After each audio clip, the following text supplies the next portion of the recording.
If you love Baltimore sports, you'll love WNST.net.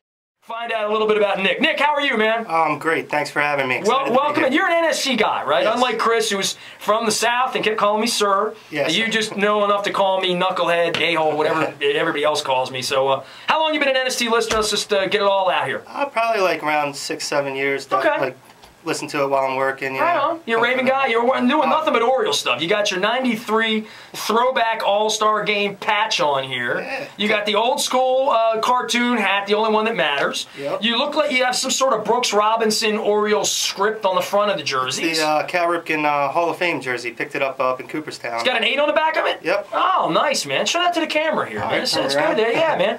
Ripken, very nice. Black lettering, nice piping, a little gray going on there. It almost looks like a Negro baseball league style jersey. Like it's something they would have worn in the 40s or something like that. Yeah, that's why I got it. It's something different. You don't see a lot around here. Now, where are you from? I was born in York, but I moved down here when I was 3 and been in Baltimore ever since. Where'd you go to high school? I went to Curley for 2 years and graduated from Perry Hall in 2000. You went to the Hall? Yep. Perry Hall? Yeah. 2000. My son was 2002. Do you know my son?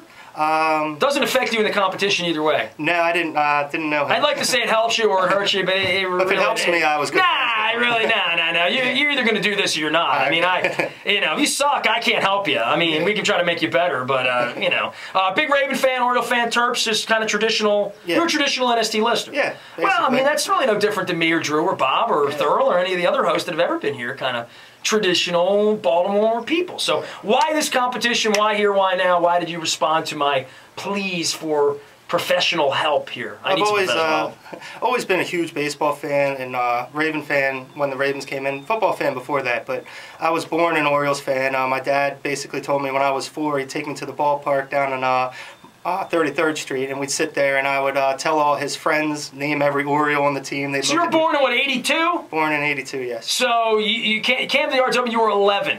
Yes. My God. For the old people out there like me listening right now, it's just, it's kind of, I guess it's kind of like me not knowing anything about the 66 Orioles because I just wasn't born. You know, I didn't know. I mean, the 79 and 83 Orioles are like a rumor to people your age. Yeah, I have, down in my basement, I have a picture, a poster of the 83 Orioles, and I can look at them, but I can't actually remember anything they did. You know what I find of people your age, and I say your age like my son or whatever, it's inevitable because the Orioles have sucked for so long that people your age, the only memories you really have are Camden Yards a little bit and winning in 96 and 97, which is now 12, 13 years ago.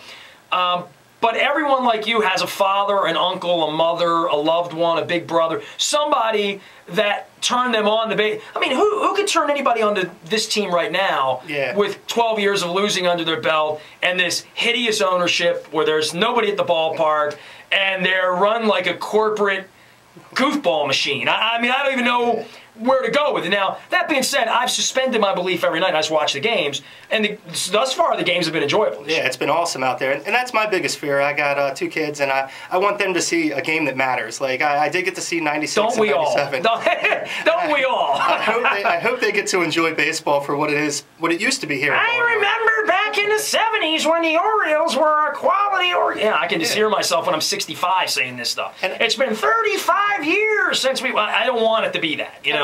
I think what a lot of people are missing out on in Baltimore, too, that they don't really notice is that we used to have some great broadcasters that were run out of town by Peter Angelos because they shared their opinion. Like, well, he tried to run me out of town. Yeah. I mean, you know, except, dude, I'm from here. I'm not going anywhere. I remember listening to John Miller. They had John Lowenstein on there, Mel Proctor, some really good guys, Brooks Robinson. No doubt.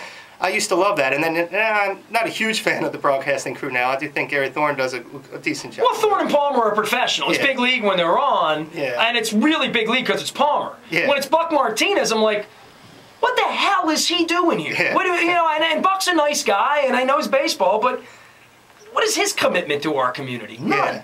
You know, you want those Orioles guys in there. Well, when your players don't go out and meet the people and do the media stuff and meet the sponsors and meet the community, you at least hope your broadcasters could do it in the offseason. Who the hell wants to meet Jim Hunter? I mean, he's a Yankee fan. And we all know that, so I mean, it is what it is. All right, man. Nick Miskelly. If you love Baltimore sports, you'll love WNST.net.